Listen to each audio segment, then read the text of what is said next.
Welcome to Atheist Edge. I'm Sam, and joining me today is speaker and author Aron, president of the Atheist Alliance of America, whose latest book, Foundational Falsehoods of Creationism, challenges and debunks many creationist ideas regarding evolution, the origins of life, paleontology, and atheism. Before getting into some of the details here, Aron, could you clarify for us what exactly is biblical creationism? Well, first I want to clarify that I am no longer president of Atheist Alliance of America. I resigned that because I realized that when that job was going to become more intense, my run for Texas State Senate was also going to become more intense, and that I couldn't really do both. I understand. So what is biblical creationism? Well, there's not just biblical creationism. There are forms of creationism that are particular to both Islam and Bhakti Hindu. They're probably the only Hindus that would actually be creationist. And that is where you take a doctrine and you decide to worship the doctrine over any evident fact. So you're going to hold to this book, the sacred storybook, essentially, and that whatever it says is gospel, and whatever evidence mounts against it is to be dismissed or ignored.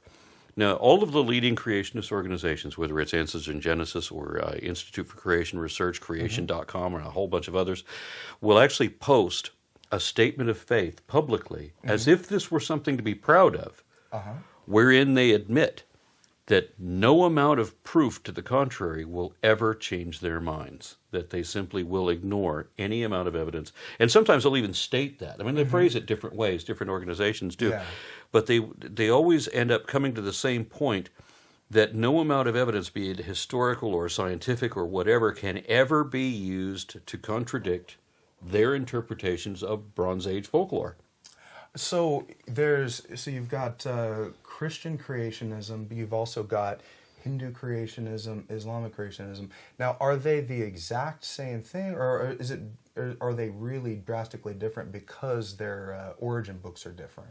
Well, Islamic creationism is amusing because it charges that the Bible was corrupted by men. I see. And so is not reliable. So they use the hadiths to give a different interpretation of the Quran, which is an interpretation of the Bible, but they go through all these different filters until they come up with a very different story, so that they can try to distance themselves, unsuccessfully, they can try to distance themselves from Noah's Ark, for example, and a few other indefensible things. They still have the Pegasus going into heaven, so they still got to have a few things that they can't possibly defend, but at least they don't have Noah's Ark, because Noah's Ark is just a mess. But the Hindu creationism, which, as I said, just so far as I know, the only people that behave like American fundamentalist creationists that are Hindu are the Bhakti. And those are the Hare Krishna.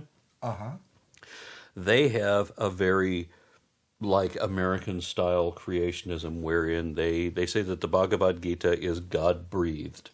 I see. And so scriptural inerrancy, and so it lays out the whole story for them, and so those are the points that they must accept, despite what the evidence says. And just like with biblical creationism, with the Bhakti creationism, they hold that the Bhagavad Gita was written, even though it was in verse, that it's all verbatim. Really? So apparently, Lord Krishna spoke in rhyme the whole time. Well, that just makes them extra smart, I guess, right? Right. With biblical creationism, there's some certain key features. You got the 7-day creation, and you already mentioned Noah's Ark. What other common features of Christian biblical creationism do you commonly encounter? Well, the worst of them is dominionism.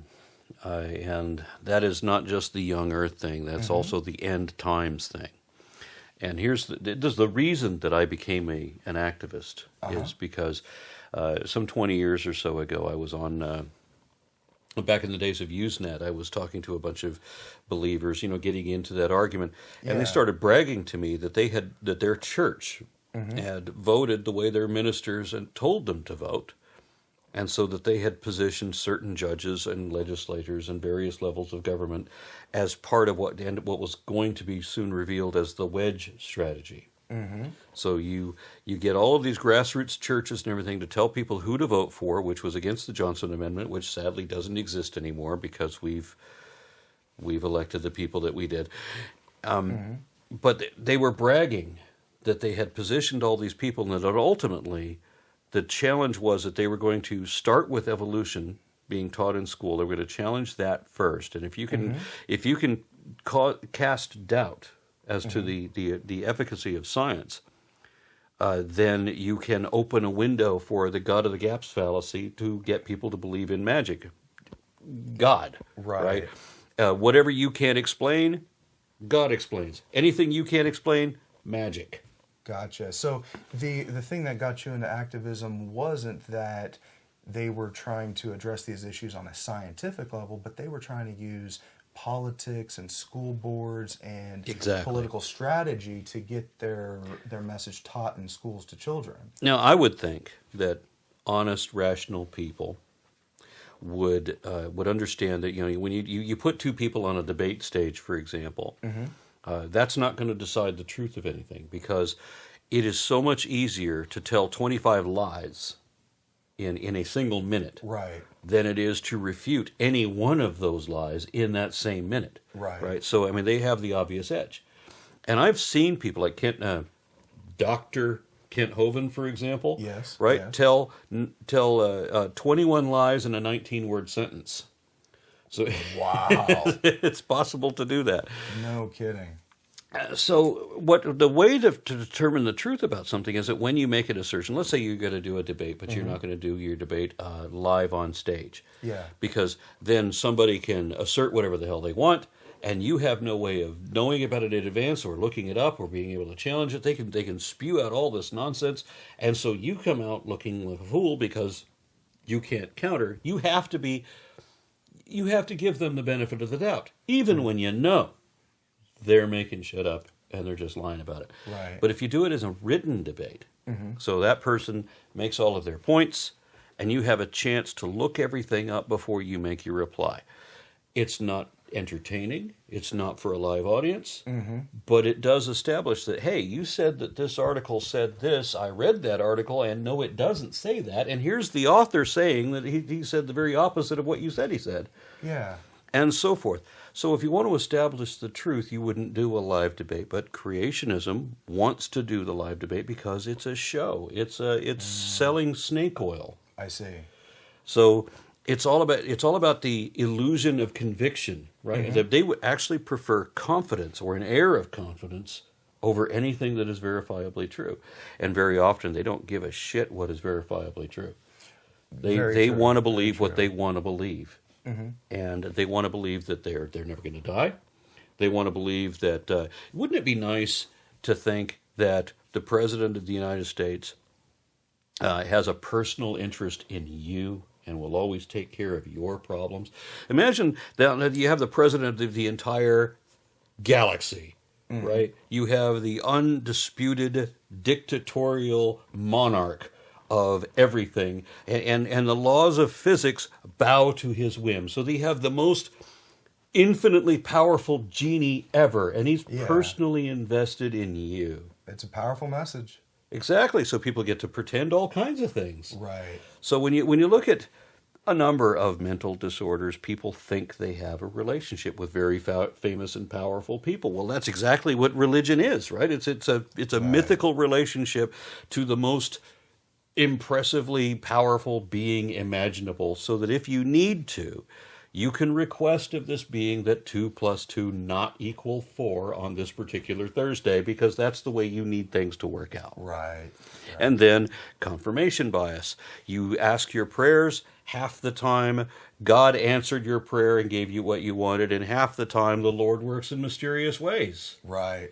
So there's never any accountability. There's never any way of showing when the prayer failed, right? It's all make-believe. Right. And when we're talking about a population of 7 billion people climbing exponentially, using up all of our resources, and we have very, very urgent real-world problems that must be addressed, we need to be very efficient, and we need our information to be completely accurate, and we need to make rational decisions And a lot of people will think that they can just ignore all that and it'll go away. Right. And they can pretend to believe in their mystic genie that they have a personal relationship with. And it's all based upon these old books that they just accept without critical thinking. Exactly. You have to, and they end up worshiping the book because there is no source of God other than that they, not one that they can share. They have personal interpretations, but how do you share your personal interpretation? You have to have something in common, and the only thing that is in common that you can show to everybody else is the sacred book of fables.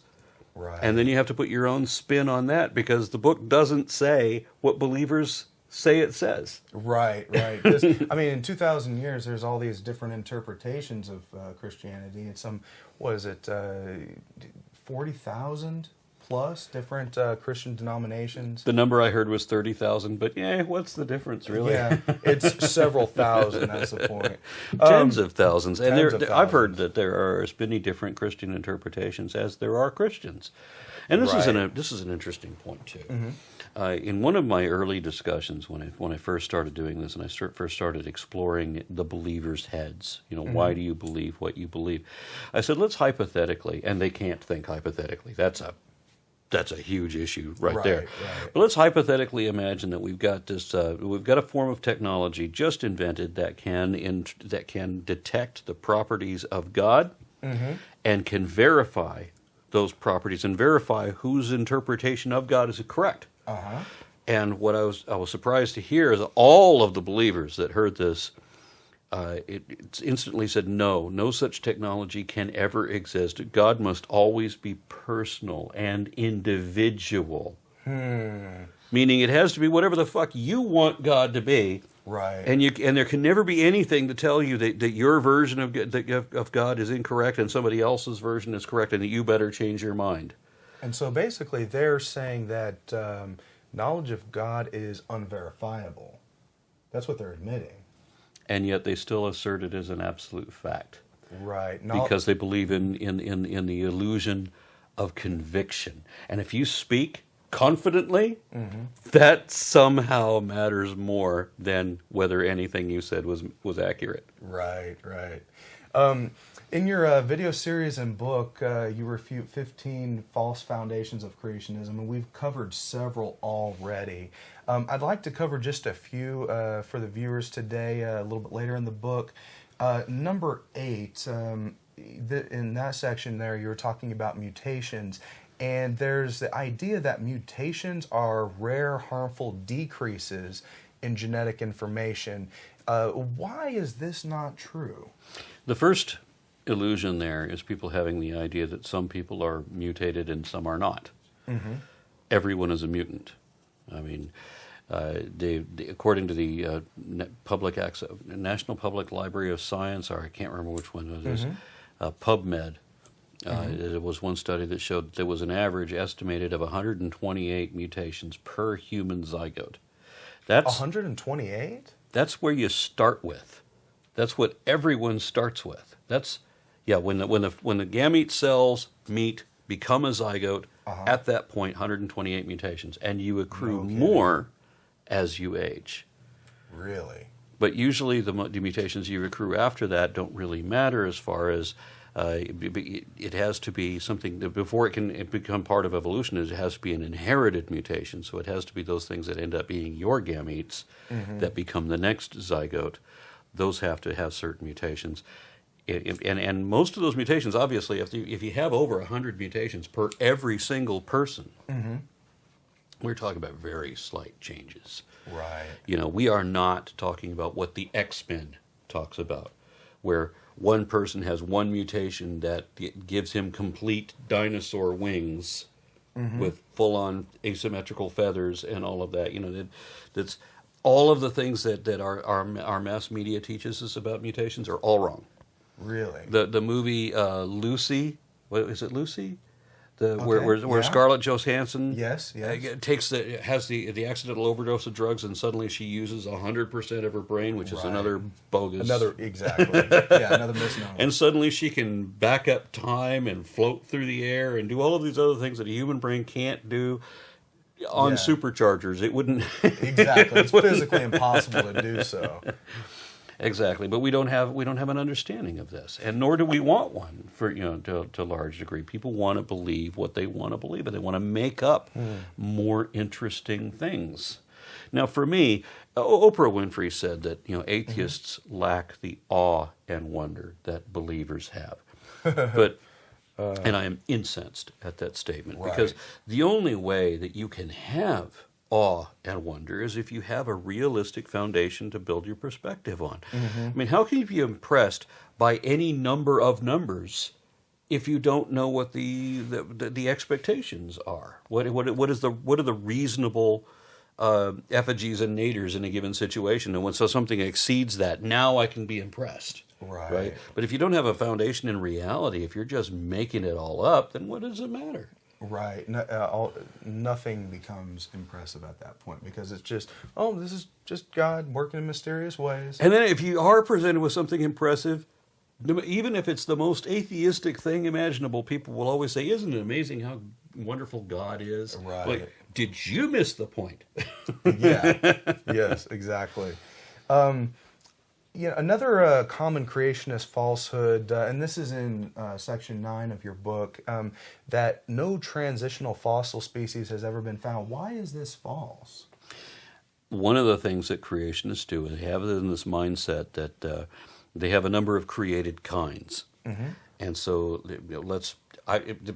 Ken Ham in Answers in Genesis 1 had come up with a number arbitrarily of 1,400 created kinds, but it wouldn't matter if you came up with 7. The thing is that they if you want to start with mammal and reptile and amphibian and bird and the old like from 200 years ago concept of the different types of vertebrate life, for example, when they want to talk about one transitioning into the other. So dinosaurs they've put in the reptile box.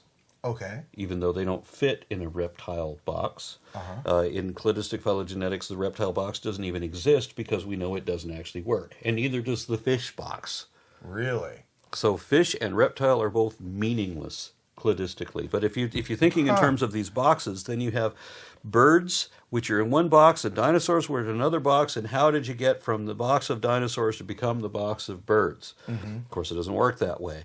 This is it's a tree of interconnected lineages, wherein dinosaurs descended from what you would have called reptiles, but they don't fit the criteria of reptiles. You have to change the whole structure of how you classify living things. So that reptiles used to be cold-blooded, scaly, clawed things that lay eggs. Even though there are things that are universally accepted as reptiles that don't have scales and don't have claws and don't lay eggs and aren't even cold-blooded entirely, right? But they have this is the way that they've set up their box, and then they just make up exceptions for that box. Well, if you do it on phylogenetics instead, then you understand that a snake is still a tetrapod, even if it doesn't have 4 legs. And so is a whale, because they're skeletally adapted, they are descended from that. If a human is born with no arms and no legs, we would not say that humans are identified as having 2 arms and 10 fingers and 10 toes and all of these requirements, and say that this person was born without those, so they are not human. We wouldn't do that. Right. So you wouldn't do that with a snake. A snake is still a lizard, even if it's born with no legs. I see. So, I mean, this is, you have to use the ancestry, which, of course, people who deny the ancestry won't use that. So they have these arbitrary boxes set up, and so they want to have one thing, one kind, turn into another unrelated kind, and they have this imagination that it is unrelated. Because they don't just ignore the phylogenetic relationships, they ignore the entirety of geologic history at the same time. Right.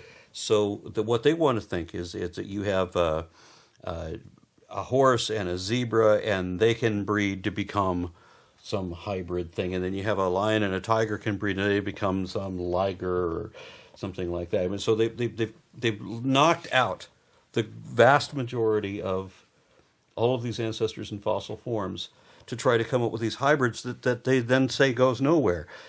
It's because they've ignored, quite deliberately, the entire phylogenetic tree that leads up to them. And then instead of 2 becoming 1, it's actually 1 becoming 2, and then those 2 becoming 4, and then so on. Right. But they can't look at it that way. So it's not a blend between species, it's common ancestry. Is that what you're saying?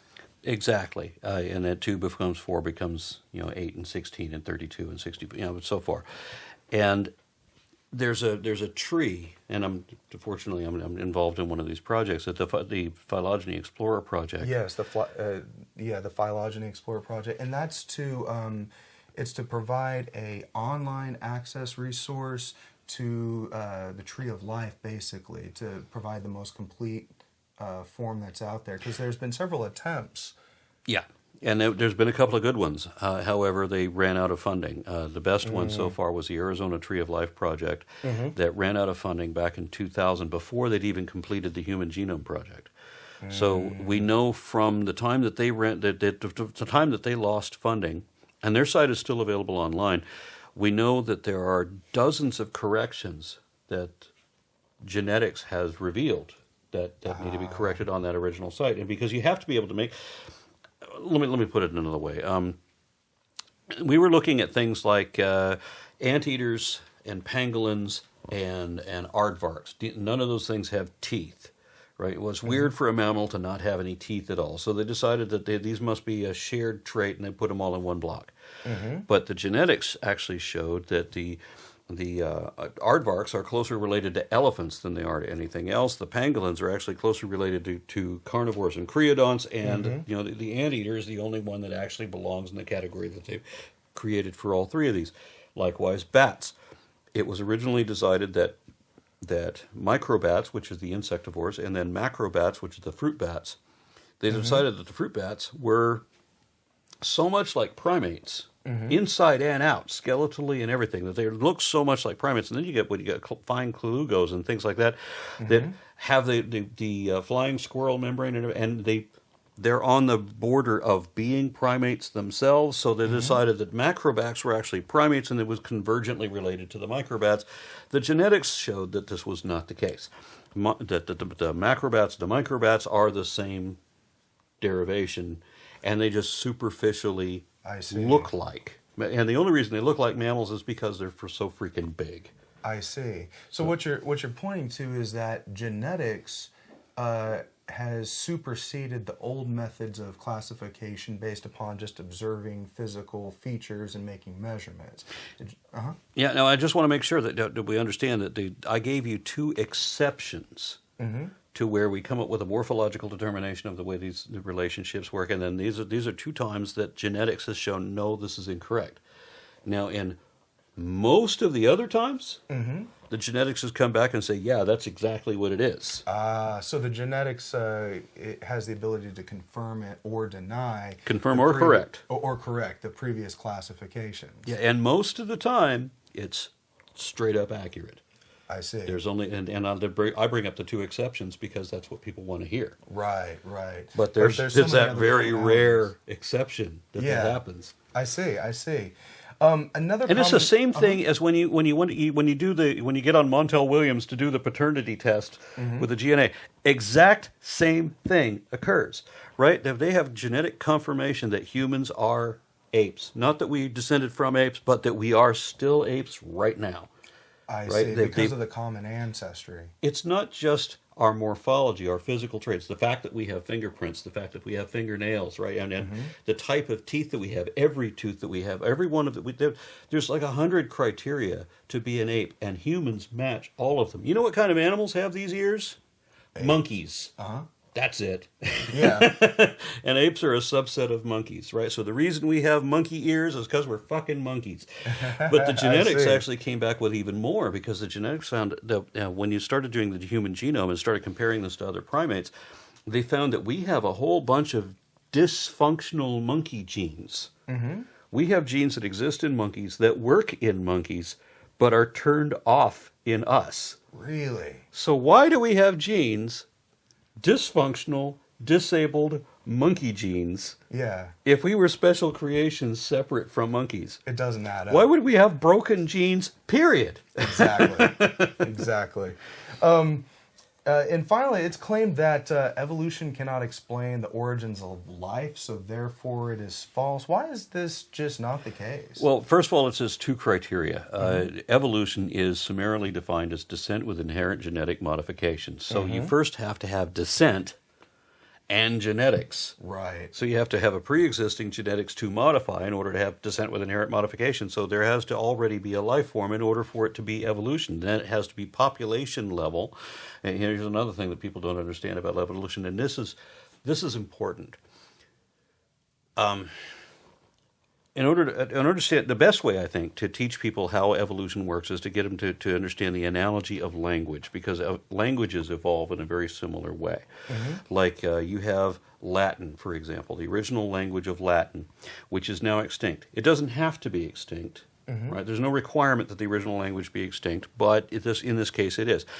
And it was replaced by Italian. Now, there was never a first guy who spoke Italian who suddenly couldn't communicate with anybody else around him, right? I mean, there was, at every point, people can communicate with him. But when you go back, stretching through time, you find that it is increasingly difficult to talk to somebody from centuries earlier, right? So in an anagenesis effect, you have Latin becoming Italian. In the more common form of evolution, you have a cladogenesis effect, wherein Latin becomes French, Spanish, Romanian, and then continues on to become Portuguese and a number of other sub languages. And there's things like, if you read the original version of Don Quixote, for example, in the 1500s or thereabouts, you will find that is not Spanish, but neither is it Latin. And people who speak Latin and people who speak Spanish can both read it. And make sense of it. So it's a transitional species. So this is how people understand that it's a population level effect. It's not at the individual level. Right. It basically what happens is you got the initial forms, then you have later forms, and along the way, each transitional form can still exist in that population, whether you're talking about reproduction or language. But whenever you compare them, the differences that have accumulated over time, they've become very different. Let me give you some very dramatic examples. There should be three. First, in the human lineage between humans and apes, and then we have the lineage of fish to tetrapods, and the lineage of dinosaurs to birds. These are the three most dramatic examples I can think of. In all three of these, there are cases where you have an example of a transitional that you can't decide which of the two boxes does it belong into. And this is the best way to identify for what a transitional is for me. When the creationists argue with themselves about which box it's 100% in this or that, but they disagree, and they put it 100% in different boxes. Because there are things that are mostly fish from the way we understand fish, but also have four legs with toes and things like that. So somebody would say, no, this is 100% tetrapod, and somebody else says this is 100% fish. And the staff of Answers in Genesis have actually done that. They've written competing arguments against each other without realizing that they're criticizing their own associates, where they say, no, this is 100% tetrapod, and this one says it's 100% fish. Likewise, there was a skull cap for one of these early hominids that was brought to a handful of creationists, and the creationists identified it as 100% ape and 100% human, right? And then one guy, Dwayne Gish, was given the same skull 6 years later and identified it the opposite way of the way he did before. So and it's the same exact skull. So in this year, he says 100% human, and this one it says it's 100% ape. He doesn't agree with himself.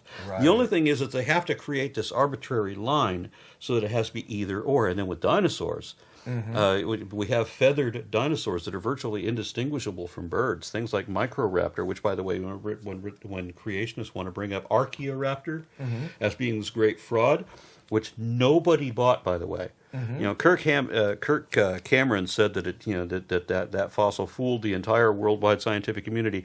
Not one scientist ever who looked at that fossil believed that it was what the salesman, what the black market salesman presented it as. I see. All of them said that this is a hoax.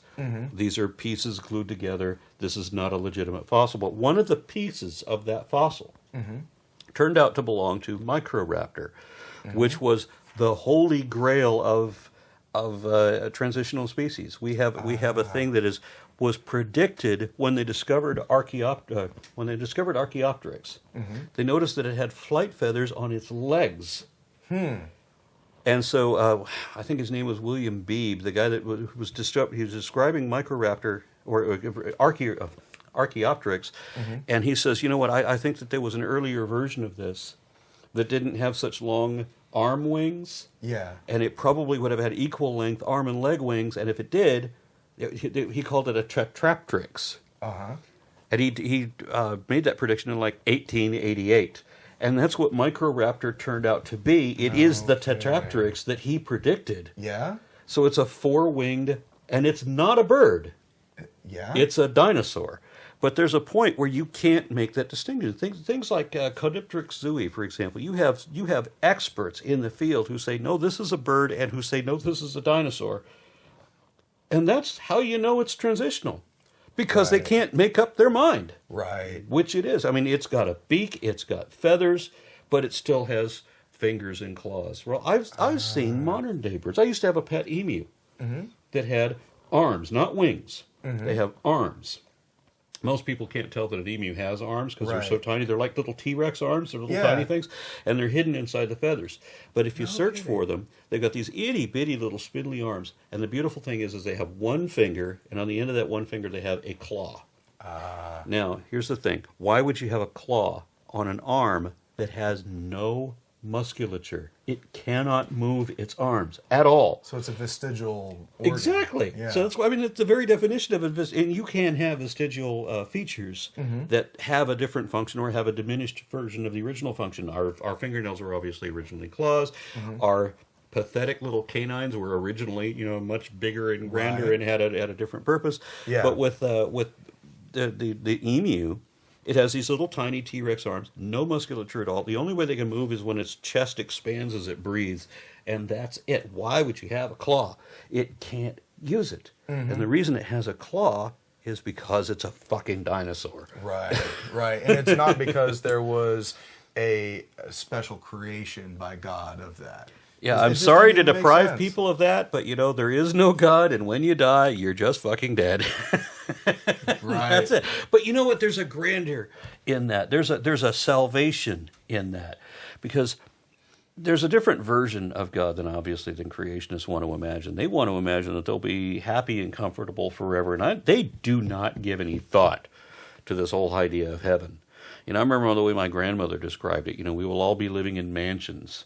With golden streets. Well, we practically live in mansions now. Right. If you were to go back a couple hundred years ago, I know there were many mansions in Europe, but for most people, like in the United States, for example, certainly out in the western states, nobody lived in any mansions. Right. The kind of houses we had out in the West were very, very small and pathetic. We all live in mansions right now, and look at the situation now. We all want more. We all want better. We're not satisfied. But, golden streets, really? I mean, what the hell's the purpose in that? What you're really looking at is an eternity, forever, where you continue to exist. Do you continue to advance? No. Right.